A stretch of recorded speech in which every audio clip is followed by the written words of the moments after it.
Andrés Alacia, delegado para el sur de Santa Fe del RENATRE, un gusto que estés en el programa. Un gusto, muchas gracias por la invitación. Bueno, primero y principal vamos a explicar qué es el RENATRE y cómo se inscribe dentro de la actividad agraria, digamos, ¿no? Porque por decir la gente primero no entiende mucho el mundo agro, que es diferente al de la ciudad, y después por decir no conoce bien cuál es la función específica del RENATRE.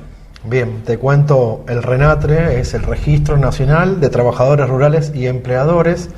Es un organismo creado por la ley 25.191 como ente autárquico de derecho público no estatal. Estamos dentro de la órbita del organigrama del Ministerio de Trabajo de la Nación.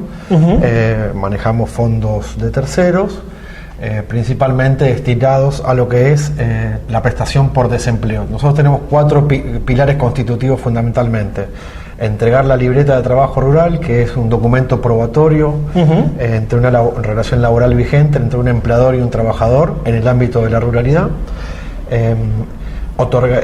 Dar la prestación por desempleo a todo trabajador rural que se queda, es despedido sin justa causa, es atendido por el RENATRE y nosotros le damos una prestación económica, una serie de cuotas, por el tiempo, como es contributivo, según la cantidad de periodos que tenga aportado, van a ser la cantidad de cuotas que va a cobrar.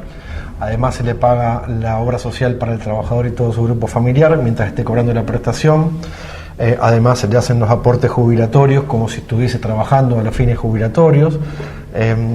Al margen, el trabajo rural tiene un régimen diferencial, se jubilan a los 57 años, entonces el aporte es un poquito más alto, pero se retiran antes. Y por último, bueno, se le abona el sepelio en caso que el trabajador ocurra un fallecimiento mientras está cobrando esa prestación. Además, de estos 2 pilares que te mencioné, tenemos lo que se llama el poder de policía, que nos da la facultad para ingresar a los establecimientos rurales a inspeccionar la libreta de trabajo rural, que digamos nos permite, junto con el Ministerio de Trabajo de la Nación o de la provincia u otros organismos que nos acompañen según el indicio que tengamos, como puede ser SENASA, puede ser Migraciones, puede ser AFIP, vamos y hacemos el control de las condiciones de trabajo. Ahora te voy a preguntar sobre eso, o sea, pero son como Ministerio de Trabajo en chiquito, digamos, ¿no? Sí. Tenemos una competencia en el ámbito rural. Pero no participan de paritarias. No participa del sindicato. Claro. Está conformado, me das el pie para comentarte, está conformado, como dice la Organización Internacional del Trabajo, el RENATRE es tripartito, está conformado por directores que vienen de las entidades, la Sociedad Rural, la Federación Agraria, Corinagro y CRA, que son las entidades conocidas como la de las 4 principales. La de las mesas de enlace, y el sindicato más representativo de los trabajadores rurales, que es UATRE. Entonces hay directores que vienen por las entidades patronales, por el polo obrero, y el síndico del Estado Nacional. Entonces es tripartito y es contributivo. Claro. ¿Vos desde qué año estás? 2016. En la delegación Santa Fe Sur de RENATRE, que tiene básicamente la mitad de la provincia, donde tenemos un territorio más chico que el del norte, pero tenemos mucho más establecimientos productivos, una cantidad de diversidad productiva enorme y muchos más trabajadores y empleadores también. Te preguntaba porque durante el gobierno kirchnerista se estatizó de alguna manera el RENATRE. Sí, bueno, eso ya es parte de la historia, fue un periodo bastante corto en la historia de RENATRE, ya tenemos 20 años, eso fue... ¿Se llamaba? Se llamaba Renatea. Se le había cambiado el nombre y bueno, la Corte Suprema de Justicia de la Nación, en un fallo en el 2000, cuando fue el balotaje,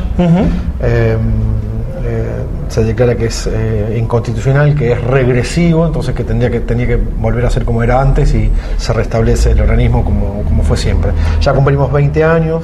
Ahora Alberto Fernández no ha querido volver a aquella situación, ¿no? No, ha respetado la autonomía, digamos.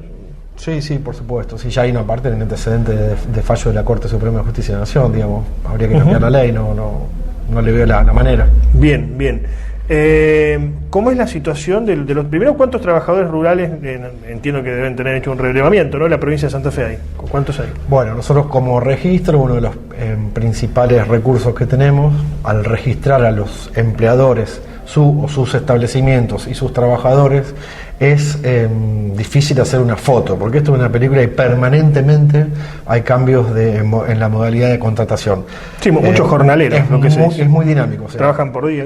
es muy dinámico. Tenemos una gran cantidad de trabajadores que son permanentes, pero también hay permanentes discontinuos, trabajadores de temporada, temporarios, jornaleros. Entonces hay una película que mirar. De todas maneras, en la provincia de Santa Fe, te puedo decir, en el total estamos alrededor de los 30.000, 40.000 trabajadores registrados, y un rango de empleadores que está en el orden de los 8.000, más o menos 7.000, que son productores que tienen trabajadores. Puede haber productores que no tengan trabajadores. ¿Han encontrado últimamente casos de trabajo esclavo? Sí, lamentablemente se siguen encontrando ese tipo de flagelos. Nosotros, en materia de fiscalización, lo que hacemos es... ¿En qué lugares de la provincia principalmente? En todos lados. En todos lados. En todos lados. No hay nichos así, digamos. No, en todo el Centeno, Rufino, en Firmat, en distintos lugares acá en Pueblo Ester, muy cerquita de Rosario también hay. Combatimos no solo lo que es el trabajo no registrado, sino también luchamos contra el flagelo, contra los indicadores que marca la Protex, que es la Procuraduría contra la Trata de Personas. Los indicadores, nosotros lo que detectamos son los indicios de explotación laboral rural, o detectamos trabajo infantil, o detectamos trabajo adolescente no protegido, o los casos que te decía de explotación. Ante una detección de indicios de ese tipo, que son los nomenclados en la Protex, que también los da la OIT, en función de eso hacemos la judicialización de los casos. Digamos, pasa la claro. OIT, nosotros somos administrativos, pasa a judicializarse el caso porque es delito penal. La gente por allí, el común de la gente, tiene la idea de que los terratenientes o los que se dedican al tema agropecuario tienen buena parte de sus trabajadores en negro y los esclavizan. ¿Cuánto hay de cierto y cuánto hay de mentira en eso? Mira,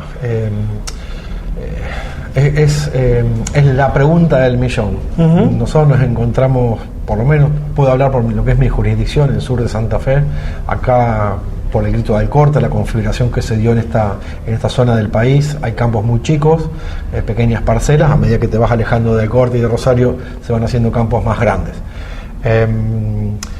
No necesariamente hay un perfil que me diga este tipo de productor seguramente va a tener algún tipo de conducta. Entonces nosotros lo que hacemos es focalizar las inspecciones. Vamos según indicadores que tenemos territoriales más cruzamiento de bases de datos. Lo que hacemos es ir donde sabemos que tenemos los indicios. Por lo general, cuando vamos encontramos trabajo en negro. Claro. Pero porque vamos sabiendo que lo vamos a encontrar. No obstante, es una realidad de todo el país, digamos. Hay lugares donde hay otro tipo de cultivos. De todo el país y de todas las actividades. Que son más intensivos y necesitan... De todas las actividades. No me quiero meter con otros gremios, otros rubros, pero no sé cómo estará comercio, gastronomía, es decir, cada sector también tiene su pata flaca. Lamentablemente nosotros luchamos contra este tipo de flagelos para incluir a la mayor cantidad de trabajadores. Imagínate que para nosotros, al ser un sistema contributivo, lo que más queremos es que tengamos más trabajadores registrados y que puedan acceder al mundo de la seguridad social rural. ¿Cuáles son los objetivos finalmente para este año que ya está terminando? Bueno, felizmente inauguramos una sede propia este año en la calle 9 de Julio, casi Francia. Tenemos oficinas nuevas que hace poquito se inauguraron. Vinieron autoridades del Ministerio de Trabajo de la Nación, de la provincia, de la municipalidad, y bueno, vinieron directores, gerentes y delegados del RENATRE de Córdoba, de Santa Fe. Luego hicimos una reunión regional interna. Nosotros lo que seguimos haciendo es lo que te decía, luchar contra los flagelos, contra contra la peor forma de contratación en lo que es trabajo infantil, adolescente no protegido y la trata de personas, y bregando porque haya cada vez más trabajadores rurales debidamente registrados a través de no solo la fiscalización, sino también las capacitaciones. Hablamos mucho con los contadores, que son muchas veces los productores, que siempre llegó esto del RENATRE, se lo da el contador y es el contador el que tiene, o la contadora, la que tiene que tener el conocimiento para saber cómo registrarlo debidamente a ese empleado que va a estar en el campo cumpliendo funciones. Entonces, a veces porque hay una serie de 931, hay una serie de modalidades de contratación, bueno, en fin, variables a tener en cuenta para saber cómo cómo encuadrarlo, porque muchas veces lo que encontramos es trabajadores que están registrados, pero están como peón general, que es la categoría más baja.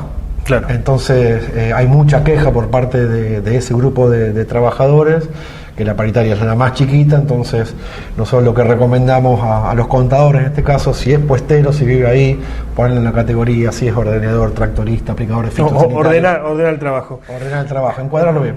Andrés Alasia, muchas gracias. Gracias a vos.